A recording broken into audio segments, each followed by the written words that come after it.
एक गांव में एक किसान अपनी पत्नी के साथ रहता था। उनका एक छोटा सा खेत था जहां वे दिन भर मेहनत किया करते थे, किंतु कठोर परिश्रम के बाद भी कृषि से प्राप्त पैसा उनके जीवनयापन हेतु पर्याप्त नहीं थी और वे निर्धनता का जीवन व्यतीत करने हेतु विवश थे।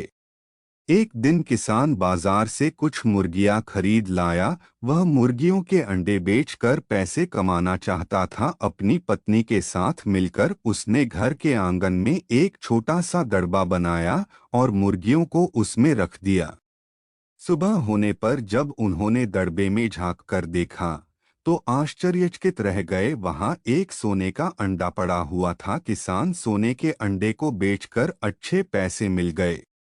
अगले दिन फिर उन्हें सोने का अंडा मिला। किसान और उसकी पत्नी समझ गए कि उनकी मुर्गियों में से एक मुर्गी सोने का अंडा देती है। एक रात पहरेदारी कर वे सोने का अंडा देने वाली मुर्गी को पहचान गए। उसके बाद से वे उसका खास ख्याल रखने लगे। वह मुर्गी उन्हें रोज सोने का अंडा देती, जिसे बेचकर किसान कुछ ही महीनों में धनवान हो गया।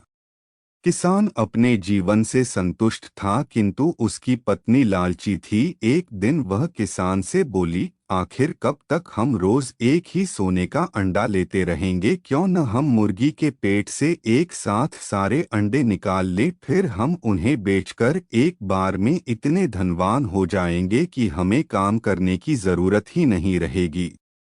पत्नी की बात सुनकर किसान के मन में भी लालच आ गया। वह बाजार गया और वहां से एक बड़ा चाकू खरीद लाया।